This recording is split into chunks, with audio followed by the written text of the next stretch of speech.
Welcome to Not Starving Artists, the podcast. I'm your host, Brooke Benson, money coach and equity actor. I am your financial cheerleader, here to help you build your financial confidence and have power over your money. The best part, no budgeting or bi-weekly paychecks required. I went from being a broke BFA grad having weekly panic attacks about money to a financially confident, wealth-building actor and business owner. Money gets to feel fun, simple, and sexy, and I am going to show you how. Hello, everyone. Welcome back to the podcast. We have such a special episode for you today because we are interviewing Tia Levings. Now, Tia is a New York Times bestselling author of her book, A Well-Trained Wife, and this is her memoir about her escape from Christian patriarchy. I just read this book a couple of weeks ago, and it is an absolutely incredible read. She's been quoted in Teen Vogue and Salon and Newsweek and Huffington Post, and she was also in the Amazon hit docuseries Shiny Happy People, which you should definitely watch. So a lot of her work surrounds talking about religious trauma and evangelical patriarchy and the trad wife life, which is actually how Tia and I got connected. So the trad wife movement, if you don't know what it is, we're going to talk about it in this episode. But we were connected because we are both working on a project on the creative team for this play called Trad. Trad was written by Kelly Pickar, who's an actor and writer here in the city. She's an incredible artist, and this play is getting a private industry workshop reading at the beginning of May. The cast was just announced. I'll put a link to the press release down in the show notes as well, so you can learn more about that. But I got brought on as the fiscal dramaturg, and Tia got brought on as the cultural consultant. So both of us have a strong passion for helping facilitate autonomy for women. We want more women, more creatives to have autonomy in our respective fields. And so that's what you're going to hear about in this conversation today. We're going to talk about Christian fundamentalism, and we're also going to talk about how those kinds of religious structures facilitate not only your money mindset, but your physical management of your dollars.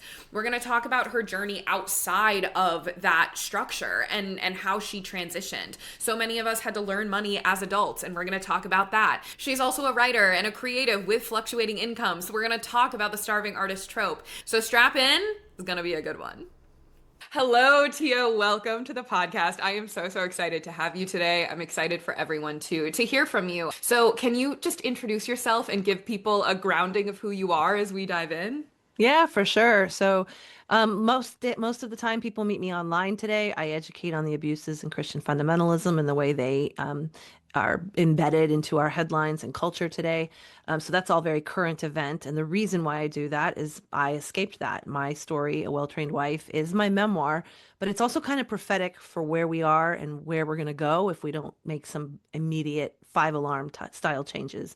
Because I was an original trad wife in the 90s in the Christian patriarchy, and their goal is American dominion of a theocratic, I call it the real life prequel to The Handmaid's Tale. So if listeners are familiar with that, with Gilead, there was an America right before that. And what did America look like before it slipped in that? And Atwood used real stories for hers, like everything had happened before. So that's what my world was. It's the story of my entrance in and my escape from very high control religion that was embedded into my practical everyday home life, which is what the trad life is, with headship. So I did not have any of the rights that we assume are like part of equality. I couldn't vote. I didn't have access to money. I was given an allowance and instructions on how to use it, but I was also punished if I misused it. And we were lifestyle evangelists for other families to follow our quiverful, traditional bends. So if you've seen Shiny Happy People, if you're familiar with the Duggar family, those are the cultural points that I call to, of like they sell this aesthetic that it's all simple and back to life and back to the land, and they try to pull you in to a fundamentalism that says, like, if you follow this step and this formula, you will get this ideal outcome. And it's all very homey and comforting, and it seems to make a level of sense. So it's easy to get pulled in, and then find out that you can't get back out and that you're really trapped. And so I'm very excited to have this conversation because financial autonomy doesn't exist in that world, and you absolutely need it to escape. So you're stuck. And I really have a heart for helping women understand what they're getting themselves into, what they might be voluntarily subjugating themselves to, and how they can make changes not to. And that doesn't mean like a wholesale rejection of traditional values or choices. You can have those things as long as you're protecting your agency. So these are really important conversations to have. Yeah. So there's so many ways we're going to go in this conversation. I would love to Yeah. start just with the trad wife movement. So can you just talk about what the trad wife movement is, and then also what you have been witnessing, of course, now being an online educator and creator in that space, what you're Mhm. witnessing and what you're feeling about it at this moment? Yeah, so what I always start is that this isn't new. The social media manifestation of this is just the engine that they have available to broadcast it to a wider audience. It's always Mm. existed. We in the 90s we called ourselves traditional wives and mothers. That was our bud, and the trad is just short for traditional. But it's this idea that the man is the provider and the breadwinner, the woman stays at home and takes care of the children. In the Christian patriarchy, that means she's going to have as many children as possible. So the birther movement that's adjacent to this is affiliated. It's also convenient because when you're home and you're an ambitious woman, any kind of cottage industry that helps bring money in to support the goal, the end goal, is allowed. So smart women, savvy women, women who like to be creators online are allowed to do that. Even though it's hard work and it is an actual job that earns money, because it points back to the actual ideology. Some people get involved in the tradwife movement thinking that it's not participating in the ideology, but they're not paying attention to the collective energy that they are stepping into and what they're supporting and who benefits from that. So the patriarchy is ultimately who this is. They always recruit using other women. To that's how when women are elevated to any kind of visibility, that is for the express purpose of bringing more women into the movement. Otherwise, they want women to be silent, out of the public sector, not visible. And if you're taking care of 10 children, that's going to happen. Your health rather is going to fail, and your time is going to be very occupied. And so you're not going to be out front and center. And so in that way, it is very much in alignment with other fundamentalist societies that we see. But right now we're in the sales pitch. We're in the pitch, the rise of the patriarchy, and they need the women to voluntarily want to come home. And so that's what this movement really does, is it helps women choose against education, choose against careers, decide to have more children than they maybe wanted, or children at all when they didn't want children, or more, our children closer together. They're also attacking contraception and contraception rights at the same time, so that some of these decisions will be made for us because they eliminate agency and options. So this whole soft sell is so that we will not fight as hard on legislation that will also restrict our rights and our agency and our ability to get out and change our minds. So it's kind of all in an umbrella. It's like a multifaceted, multi-front war that's being fought. But they always love it when women voluntarily get into the box and say, "Thank you for putting me in a box. I'm so happy in here." Yeah. Something really interesting that I've been witnessing in the online business space and the like raging feminist space is this interesting pipeline of, because a lot of the listeners here might not they themselves be entrenched in the Christian world or entrenched in the trad wife world or feel that pull.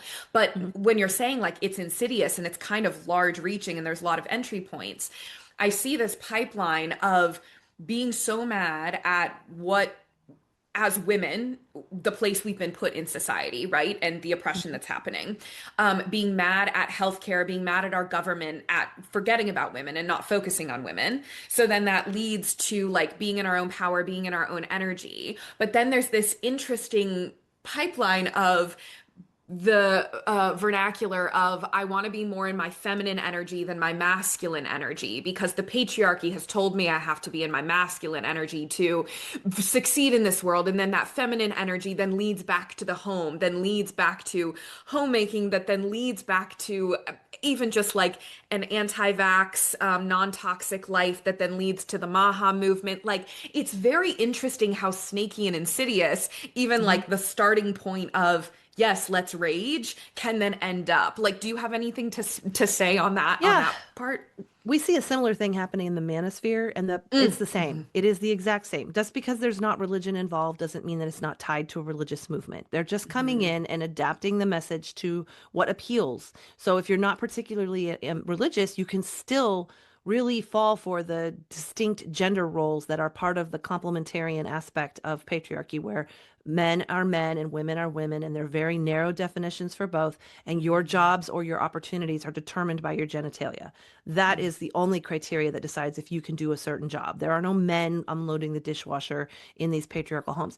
As an example, Ballerina Farm, the biggest tradwife of them all, didn't admit openly that she was Mormon and she was doing this for religious purposes until the second Trump administration. She was well established by that point, and she had openly denied that she was doing it for religious reasons beforehand, and is like, no, of course you're doing it for religious reasons, because your religion teaches that men do this and women do this, and this is what we how we live.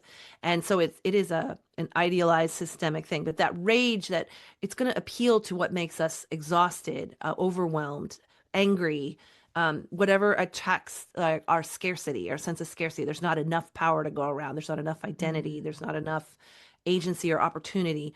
And then in the career field, like you'll see this on LinkedIn, you'll just see women want the soft life, or they'll voluntarily step out of education or step out of their ambition because those aren't feminine. And so you never hear the religious tells, but they're there once you start looking under the surface.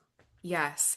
And I'm so glad you brought up the scarcity piece too, because this is where it's going to lead us into money as well. Of money is so wrapped up in the power piece of it. And so that's, of course, then what's wrapped up in controlling the women piece of it, and getting women back in the home piece of it. So I have a couple of questions for you with like your specific journey around financial autonomy, being stripped of your financial autonomy without even realizing it. The first thing that I want to start with is, there was a point in your journey where you opened your own bank account. And this was after you had gotten married, right? It was like into your marriage. So, can you talk more about what that experience was for you, what that catalyst was for you? Yeah, this is pretty exciting. So it was actually 13 years into my marriage, Yeah. and it was a long time. And I had just voluntarily turned over my, like, so when I got married, I got pregnant right away. So I needed to stay home right away. So I didn't have my own paycheck coming in almost immediately. And so I had a little bank account as a young single woman. It was like a year old, but I canceled it, I closed it. And then we had a household budget, and he controlled that, of course. And I, not good at math and a little intimidated with money, and had, no real great money skills anyway, which is not uncommon in Christian Mhm. patriarchy or evangelical life. And so I just was like, it was kind of a relief initially to turn that over. It quickly became weaponized and quickly became a source of strain, and stayed that way for a length of time. And I'd had others cottage industries along the way. I was a painter, I was a photographer, but I would just get that money and put it into our household budget every time. So then blogging came onto the scene in 2005, and we just moved to Tennessee, and my life was rapidly changing with this move because we were actually in the Doug Wilson cult at this point. And I was very isolated, and the control aspects had ratcheted way up.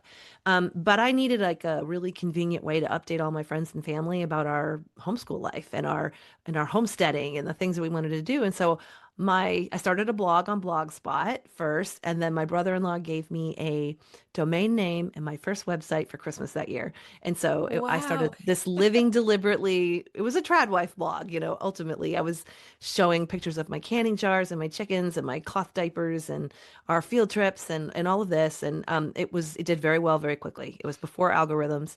And so when I started doing book reviews and learned keywords, and I was getting about 80,000 hits a day, which is still by today's standards a lot for a website. And I was like blown away by this success. And it was like this big, uncontrollable thing. Our elders could not, like, they knew it was too visible to just shut down. But they really had a problem with the fact that I was writing in my own name, that I wasn't putting it in my husband's name, or at least a joint name. And I had dug in. I was like, that little bit of, oh, I'm good at this, and this could really help my family, because we were very poor. My husband never made more than $2,000 a month for a family of six, and it was just like voluntary poverty comes along with that single income life.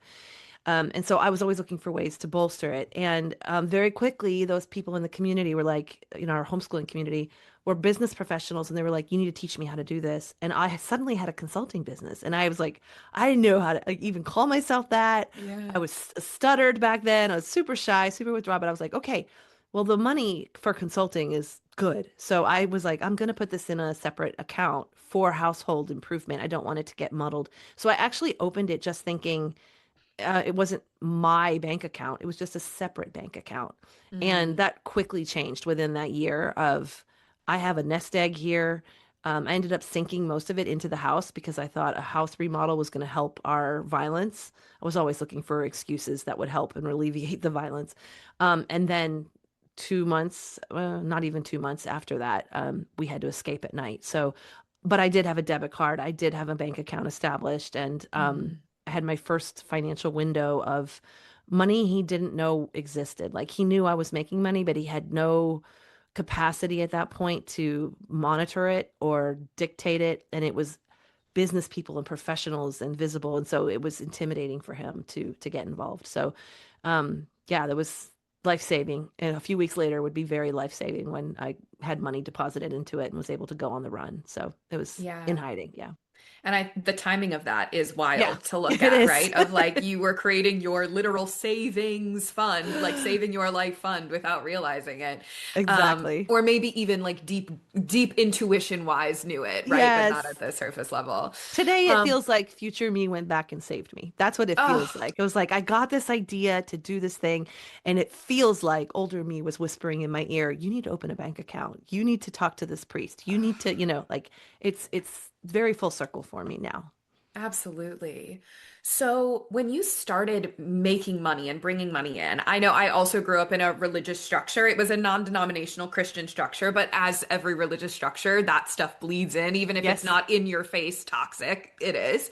right. And so I know that there's a big thing about not wanting to put a lot of energy or mind space into making more money and bringing more money in, right? Because it's Hmm. easier for a poor man to, what is it? Or A rich man to enter the eye of a then needle, the then eye to of a needle. yeah, Thank you. right. Yes, that one.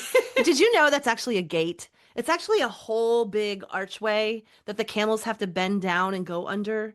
And that's why it's easy because they have to actually accommodate and bend to go under. It's not an actual sewing needle with a little like we imagine. It's why I just learned that last week. Fascinating. Wow. Last week. It's so fascinating that these things from like childhood that we were taught, I'm like, oh, this has a totally different context. Oh my God, how did I not know this? Okay, so I'm gonna have to do a deep dive after this. Yes. Okay, so that quote, right? Hmm. When you started to make money, like of course the driver was we're in poverty and we have children, let's just get necessities cared for. But were Hmm. there any thoughts that came up for you about like you making money or about wanting more money to come in, or was it just survival instincts? It was helpmeet. So that's a Bible word. Some people may Okay. not know that word. It's not, it's a ridiculous word because what's a helpmeet? But it's based on this verse in Genesis that, basically says that Eve was created as a helpmeet to Adam. And it's a helper. So you're in this helping role. And I knew my husband was capped financially, that he was never going to make more than what he was making. We were grateful to have benefits. We were grateful to have stability. But if we were going to go into a life with teenagers and we were going to need more and it was going to come to me like most things fell on me to do, so it Mm, was going to fall on me to make money. So I was thinking about it as a way of getting us to the next level out of poverty, less dependent, less we were always very close to the margins and it was very scary not have enough food and to have to stretch a dollar constantly. And I mean, we're talking pretty extreme. I was making all of our own food. I made my own ketchup. I did everything from wow. scratch. And always with that like urgency behind me of like, if we don't have enough to eat, I can't feed my kids. And we're not allowed to use the government and I'm not allowed to use food stamps. And so there really is no safety net other than asking my family for money. So it was really, that's where it started and that's where it stayed for a long time. Because wasn't thinking actively about divorce or independence. And so I wasn't like socking away my milk money. Now, my grandma had always told me, sock away a little milk money in the grocery budget. Mm, Like the older generation knows women get trapped and you need non-traceable money to get out. So she always said, keep a can. But I wasn't very good at that. It always got raided for different things. And so, yeah, I was just thinking I was going to be a helper. yeah.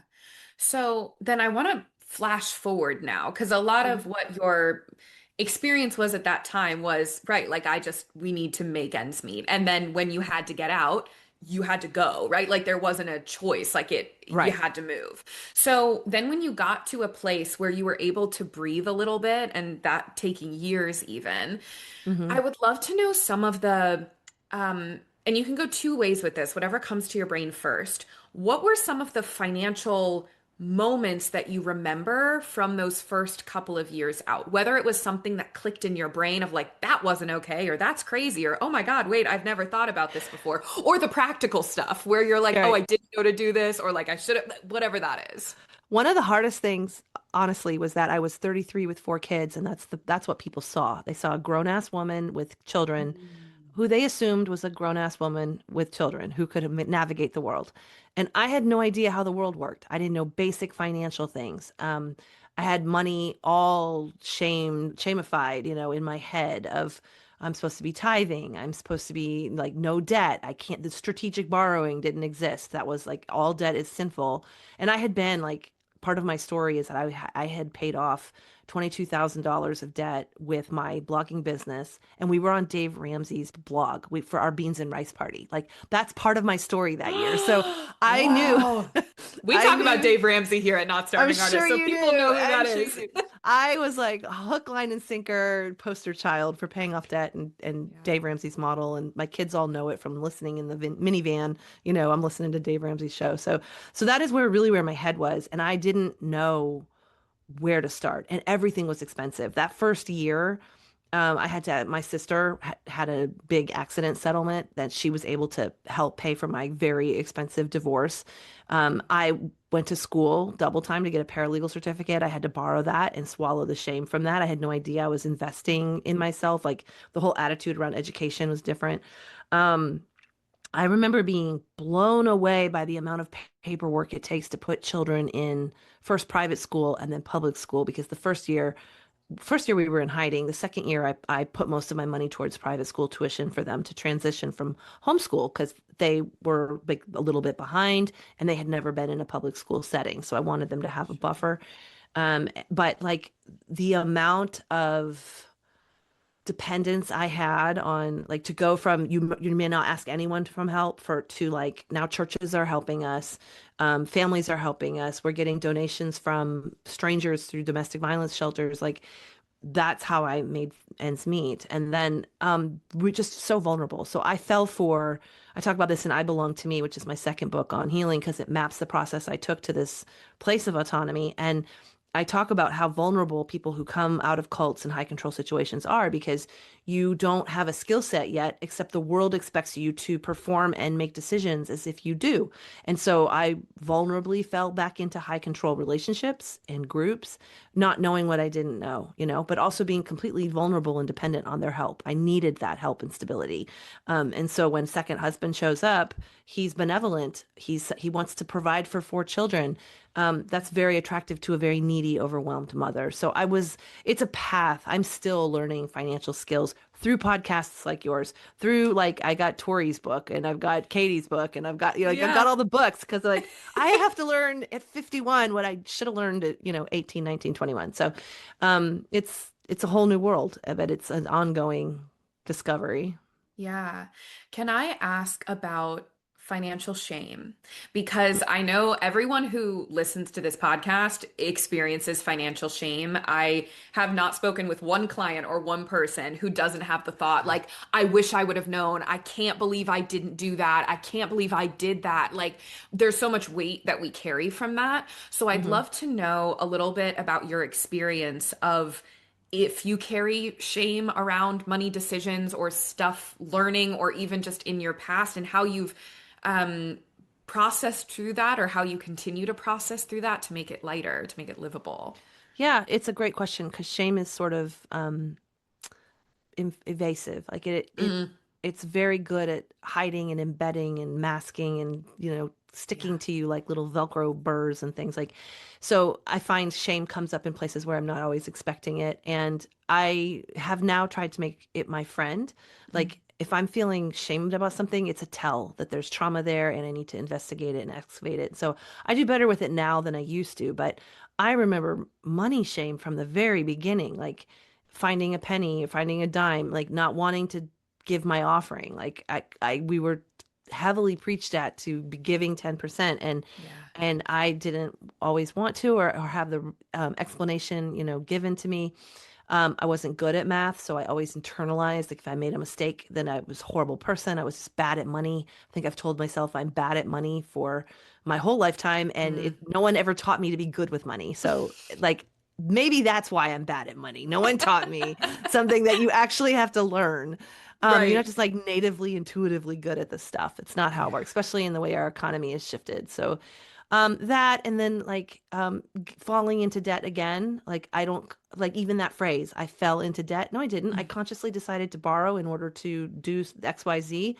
I didn't fall out of a characterization of myself into a need for lending. So, but then also like the counter of being really proud that I paid it off. Like, Mm. or did I just structurally do something that was the natural progression? Like, I don't want to like over inflate my accomplishment either. I want to normalize money's presence in my life. And so that Mm. means staying away from some of the highs and lows or being aware that they're there. I like to celebrate the good things, but I also just want to be aware, like, don't let yourself do the counter low, if you're Yeah. just on an emotional journey with it. It can be hard to ask questions. That's also something that comes up with shame, like admitting that you don't understand something or needing fine print explained to me.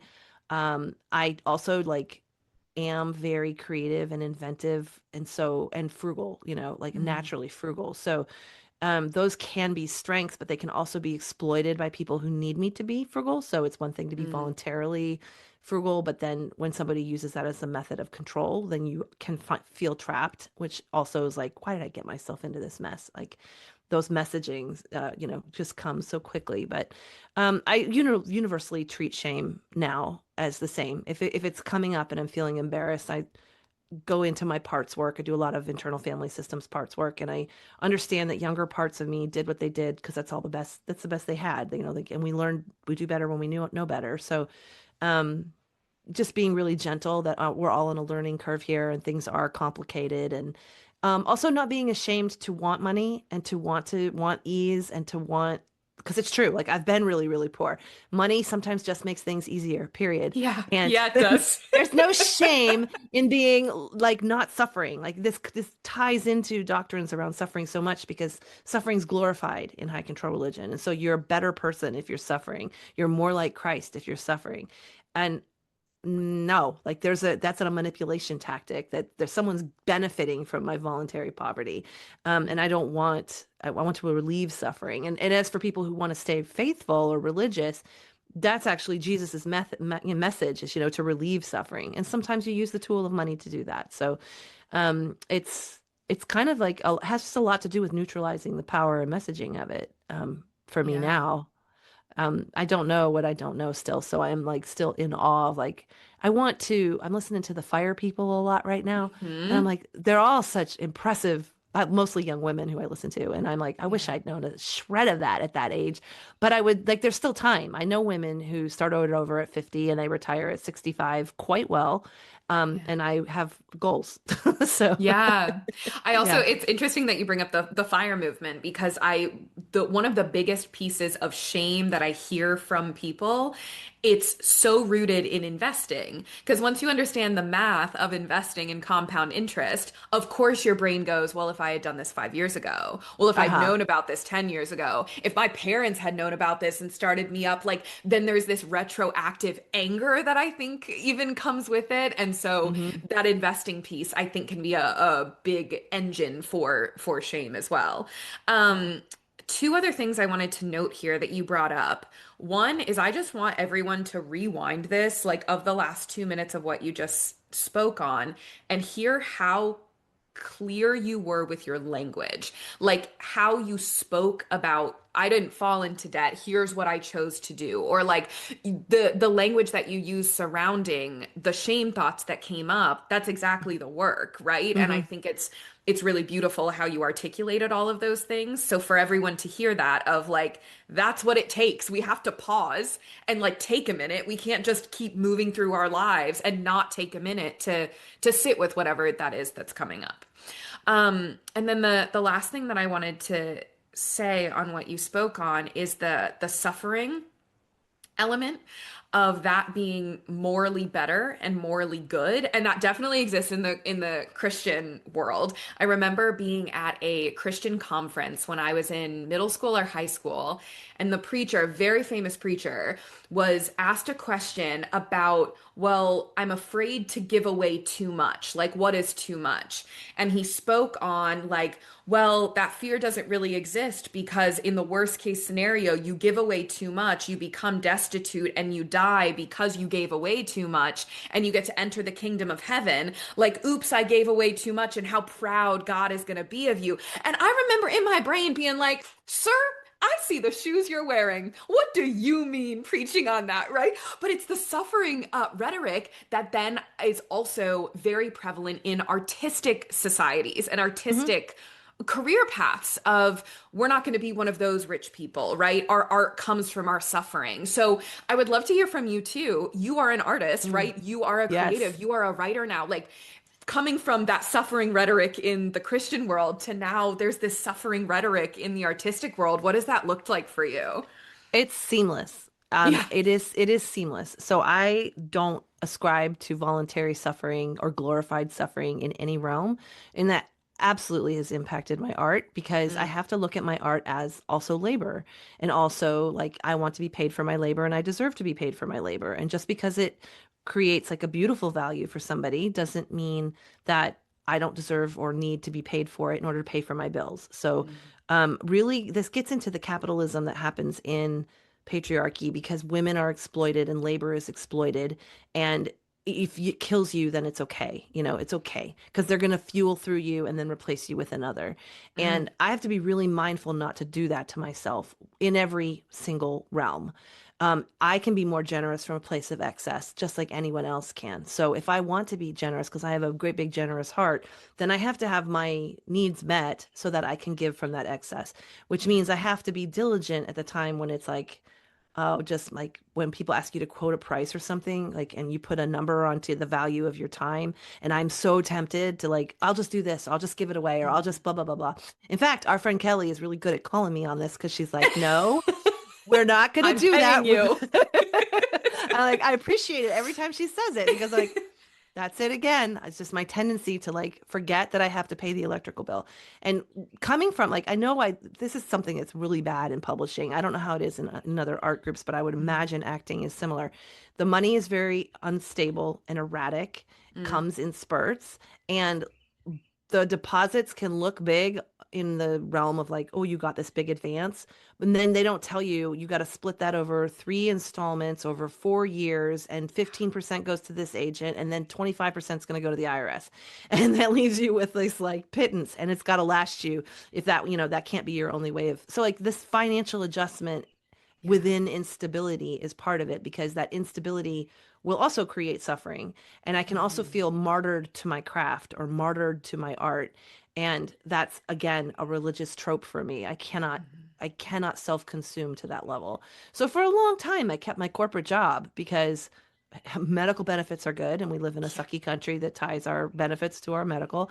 And having a regular paycheck actually helped me get the book written and get to Yeah. that place. So if Hmm. it was sustainable, I would probably still do it just for the stability. But I turned my work into a platform so that I could kind of like tide it. But it has been a pretty rocky 3 years. I mean, even just because you're a bestseller doesn't mean that suddenly things are peachy, but there is this perception of wealth attached to it. So it's like, Hmm. okay, where can I correct the record? We are starting to get more transparency in this. But like I said, it's Yeah. all conflated suffering and martyrdom and capitalism and exploitation. And ultimately, it comes to my self worth and knowing I have to value myself and my needs in every single one of those categories. Hmm.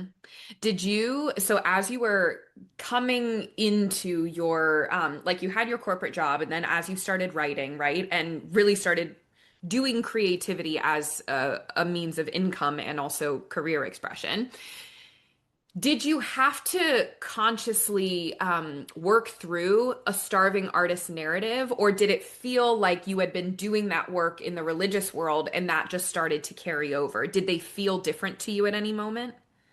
They really didn't.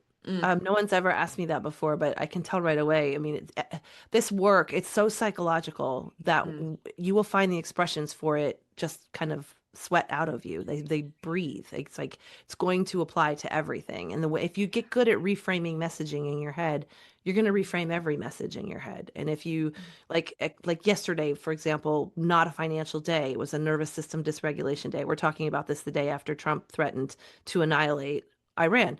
A And whole it was civilization, sure. extremely, yeah, Yeah. extremely activating. I'm usually pretty good at not falling for his saber rattling, but I did fall for this one because of the scope of it.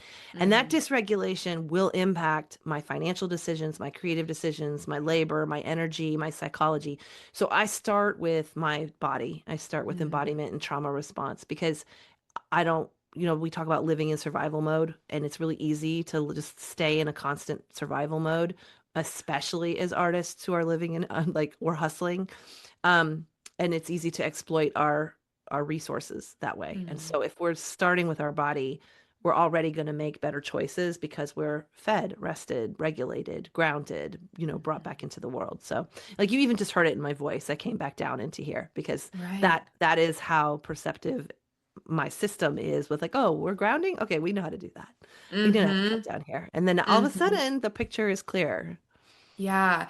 And that even, I talk a lot about this with artists specifically, that when you are regulated, you make better art and you make better decisions. And so this idea that being a starving artist and struggling and like, yeah, we're living paycheck to paycheck, but we're all in it together thing actually robs us of being able to be our most creative and our most fulfilled selves and be able to give more to the world if that's what we desire.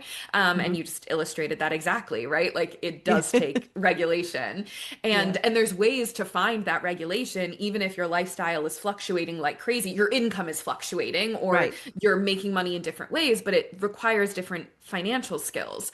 Mhm. So my next question to you is, what was the decision to leave the corporate job? What were the factors there Oh, and what was that transition like? I wish I could tell you I decided, but I got Okay. fired. Okay, right, right.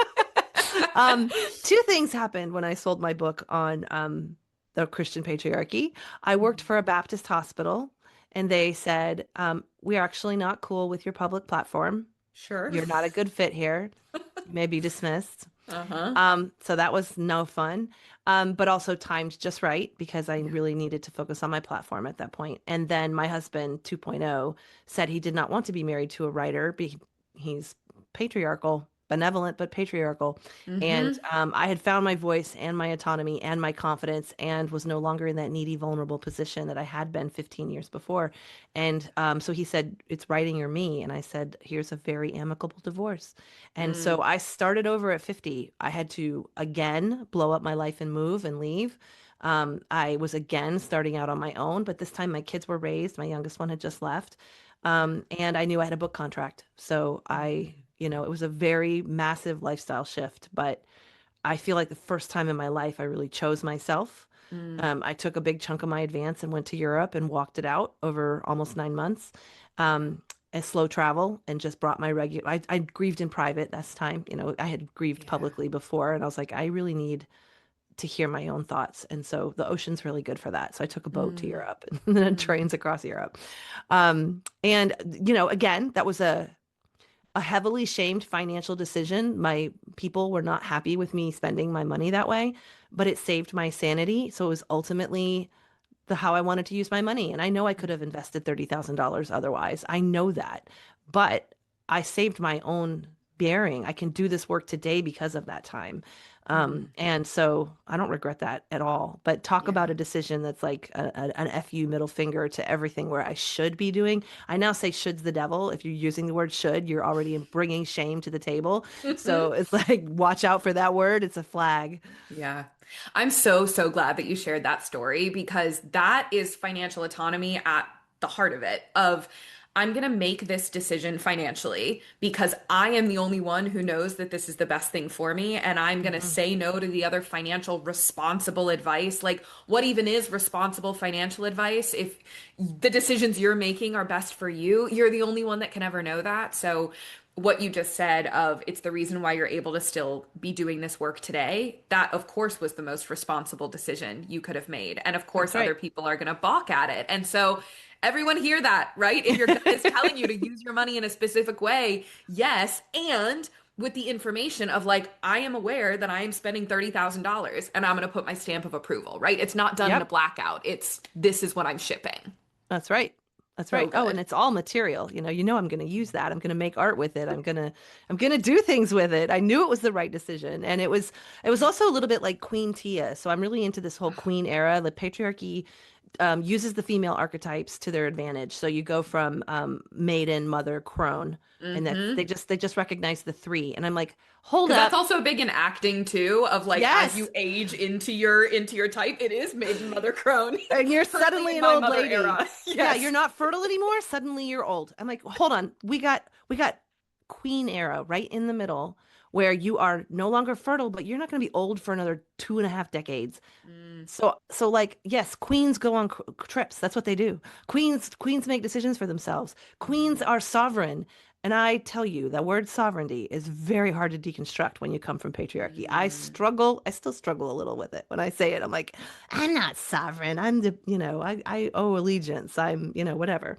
So Yeah. yeah, that trip, I mean, it was the Queen Mary too, and then I took trains across Europe and it felt like a queen. And I came Yeah. home like a queen, ready to step into this advocacy work where I talk about patriarchy day in and day out and name my enemies. Wow. Yeah. Yeah. Yes. So this relates to a question. I was talking to Kelly, who wrote Trad, right, who got us connected. I was asking her if there was any questions that she had for you that in your work together she hadn't gotten an answer for yet, or was just always curious about. So Yeah. the question from her is going from such a high control environment to having total agency over your finances. How did that contrast impact your emotional experience of money? And what was the first thing you remember spending money on as an independent person? So it might be this trip, but I'd love to know if there's something else that comes up. Oh no, I mean, because it takes me to 2007 when I was Mm. escaping with my children. We were visibly on the run. There's this dramatic scene. It's not in the book, but it happened in life. My husband got paid on Friday, and I knew that he was going to take the whole paycheck, and I would have no income because I no longer had. He was going to cut me off financially, and so we had this little small town bank, and he was still at work, and I got in line at the teller to take a cash withdrawal. I was gonna take 40% of the paycheck so that I could take care of the kids that week. And just as she was counting out the money, he came in the bank behind me.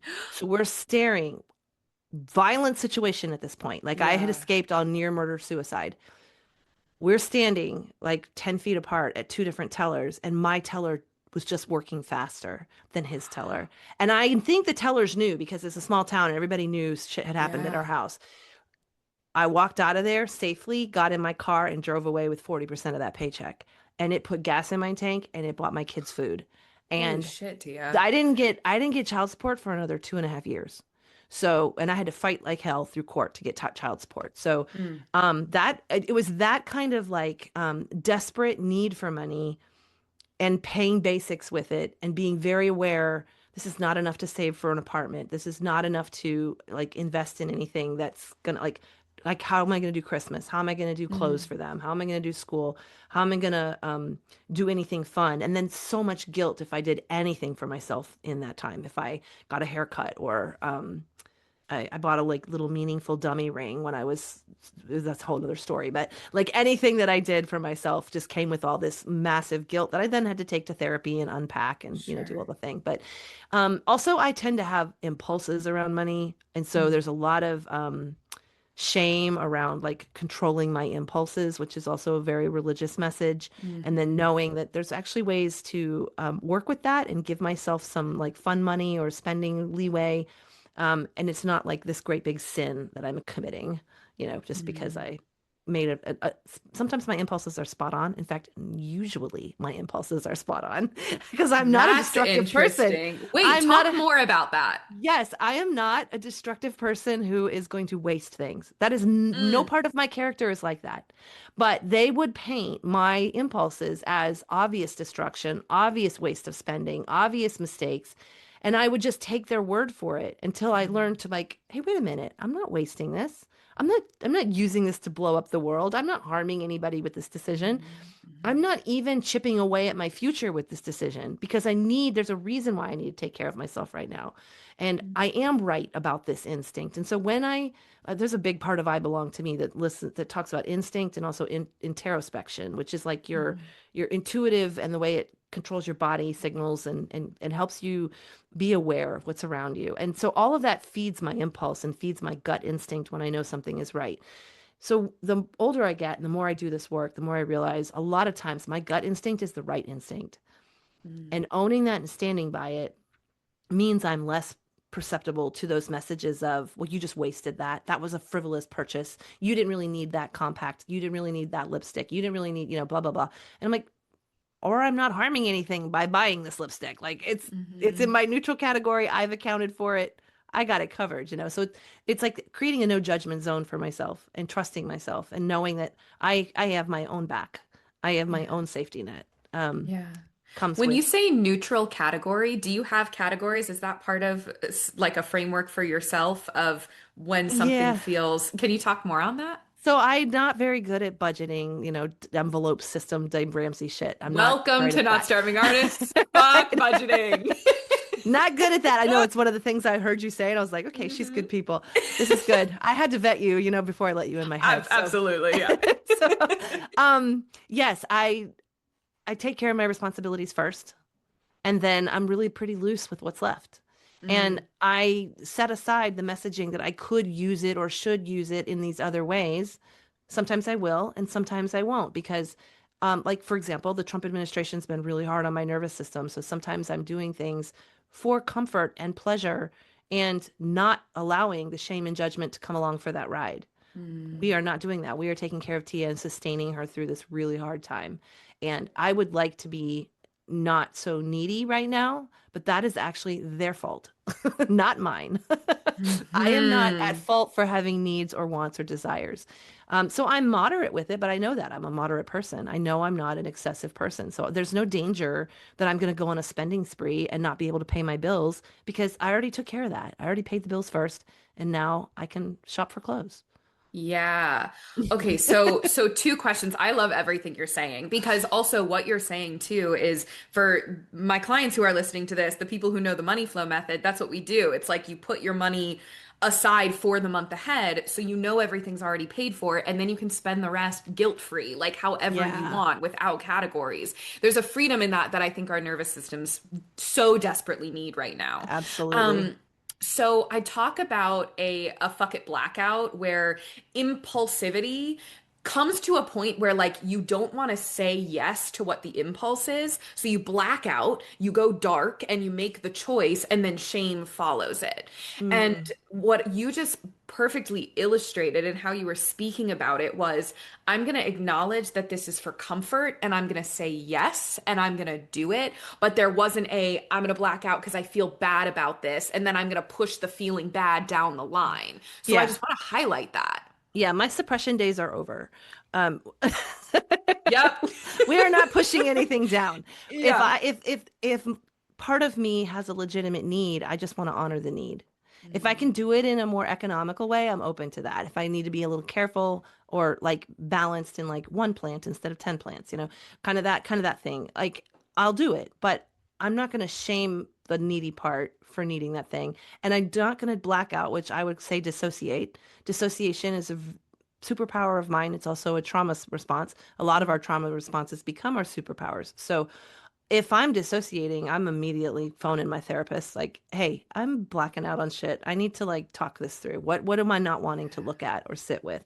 Now, what I could do a lot better with is automating, and your money flow system made all my radar came up because I was like, you need to grow in that area. But giving Mm. myself the grace to call it a growth edge is part of that technique too. Like it's okay Mhm. to say we're like anemic in some areas or weak and need to bolster it. That's what experts are for. So thank you Yeah. for the work you do. Oh, yeah. Well, I want to thank you learn the for the money work flow that you method. do. Yeah, baby. Okay, Okay, so as we are coming to the end here, I have one final question for you. But before I Mhm. ask you that question, I would love for you to share a little bit about the work that you do now, because I think it is so important, the work you do with women and organizations, in addition to your books and the content you create. So tell people a little bit about that and where they can find you, how they can hear about the book that's coming out in May. Go for it. Yeah. Oh God, the work is so comprehensive. I basically look for any opportunity I can to validate what you're feeling and explain the roots of it. And also understand this world that's having so much influence in our world. So that's how I got involved with trad. It was like I want to help you understand and get the minutia of this world very detailed, like on point, because people need to understand what comes along for the ride. Otherwise, those little details, like it's just bread and it's just cozy homemaking and it's just, cottage industry, will obscure like the agenda that's baked into everything. So, a lot of my work is validating that feeling, explaining it, and taking survivors seriously, believing women, Mm. um, getting rid of shame, like everything that we've talked about has a million applications. So my primary outputs are social media and my Substack, where I deconstruct in real time and a lot of commentary on, this is what's happening in the world. So I'm at Tia Levings Writer everywhere. A Well-Trained Wife is both prophecy and hindsight. So it's incredibly prolific. It's in every format now. So paperback just came out. Oh, But the amazing. audiobook outperforms all the formats. So people love the audiobook. It's Do author you read. do the audiobook? I do. I do. So it's in Wow. my Okay, in my cool. book in my voice. And so is I Belong to Me, which comes out May 5th. And I Belong to Me is everything I just said in book form. Mm. So it was a love letter to survivors who were DMing me with me too, and but how did you heal and how did you find your voice? And in 2007 we didn't have a lot of language available for what I'd been through, how to name it, what it Mm. meant. So I had to trailblaze. And so this book is here's what I encountered on the way between here and there. Here's what you might too. Here's how to work through that. It's very patient. It's a long, thick book. Like it's thick. It's fat girl. Mm. And Mm-hmm. I love her so much. She's I didn't know how she was going to be received, and the feedback has been really affirming that Oh, people great. like that they can find themselves in any place because we come to healing and recovery from all different directions and at different stages, and you can basically on ramp everywhere you need to. You can read it linearly or you can go back and forth. Like my sex chapter involves voice. Mm. There is no other book like this out there on recovery. And it's a layperson's book. I'm not an academic. I'm not a therapist. This is a coffee chat between two people. And if the word coffee chat just triggered you, I also address why people from religion might feel weird about being invited to coffee, because that's a whole thing. So it's like the Yep. behind the scenes of the dog Oh. whistles and the triggers and the how we can exist in this society and continue our own heroine arcs as we recover and heal. Yeah, amazing. So if anyone wants to follow along, we'll have all of those links in the show notes, so you can find all of those and click through easy. So my final question for you, Tia, is in the past year, what is the best or most favorite thing that you've spent money on? Ooh, ooh, I gotta choose, but they're both related. Oh, Okay, share so both. If you had two that came to so mind, please do. I sold my third book. So I've had 4 deals in 3 years, which is amazing. Three of them are book deals and Wow. one of them's a TV deal. And like I said, I'm still getting on my feet financially. So I don't do a lot of splurgy stuff, but I take my sleep pretty seriously. So this last advance, I decked my bed out with new linens and I made like a queen's bed. It's a queen's Oh, bed. I got nice bedding and I got nice pillows and enough pillows. I want enough pillows. And uh-huh. How and many then I just pillows is enough for you? I got to have the sham pillows, the support behind your head, and then my actual sleep pillow. We got a Absolutely. down cover thing for it, and I got the thread count I want, all the things, everything, whatever. It's beautiful, and I love going to bed at night. And then I'm hooked on Cat's pajamas. It's this company that makes these amazing pajama sets, and they have this luxe Pima cotton. And I sometimes work all day in my pajamas. I don't get dressed until later because I'm a agoraphobe, like I'm Sure. hustling. I'm hustling online every day. And so I got several sets of Cat's pajamas. Wow. Okay, And that I'm sounds not an affiliate, incredible. but I should be because damn, they're so good. They're That's so good. amazing. What an incredible way to spend your money. Yes, yes, those were my treats. I usually like if I get in advance, I kind of like highlight, okay, what's your treat this time? So that way Yeah. I don't like, feel like I'm just spending all the time. I'm just picking this is my reward for hitting this milestone. And I love celebrating my milestones. I Yes. love it. They're my Tia, diamond days. can I just say, I hope that everyone who has been following Not Starving Artists for a long time has picked up on the fact that you intuitively have been implementing a lot of the principles we teach here. Like the That's fact that awesome. you get a big chunk of money and you're like, I'm going to spend a little bit of this on me, and Hmm. it's important for me to celebrate it. Like that is one of the core principles. It's Yes. incredible. I call them diamond days. Anytime I reclaim an old message and reframe it into my new life, it's a diamond day. Ah. So, yeah. That's beautiful. I think that's a really beautiful way to end here. I'm so Sparklies. glad that, yes, sparklies. Thank you so much for taking your time to be on the podcast this week. I'm so excited to meet you in real life when we Oh, we're start gonna have working on fun. trad. Yeah, it's going to be Yeah. such a good time. Awesome. Anything you want to leave the people with before we hop off? Um, yeah, just be gentle to yourselves. We're going through hard times, and if you need a hug or you need an ice cream cone, have it. Beautiful. Yeah. Thank you all so much for listening. I'm so excited you got to hear from Tia today. I wanted to give a little more information about the project that we're both working on. It's called Trad. It's a play written by actor and writer Kelly Pickar, and it was directed and developed with Hannah Ryan of Broadway's Hamilton and An American in Paris. This is going to have its private industry presentation happening in the first week of May. There is an all-female creative team, which we love to see, so this is definitely a play and a project to keep your eyes on. If you are curious to know more about Trad the Play, you can reach out via email at tradtheplay@gmail.com. That will also be in the show notes. And then, of course, make sure you follow Tia on everything. Those are also in the show notes, and pre-order her book, which is coming out in May. Thanks so much for tuning in. Come join me on Instagram for more on how to build a simple, sexy relationship with your money. My Instagram handle is @NotStarvingArtists. And if you want to dive deeper with me, head to the show notes to learn more about one-on-one coaching. If you love this episode, subscribe, leave a review, and share it with a friend that you want to get rich with.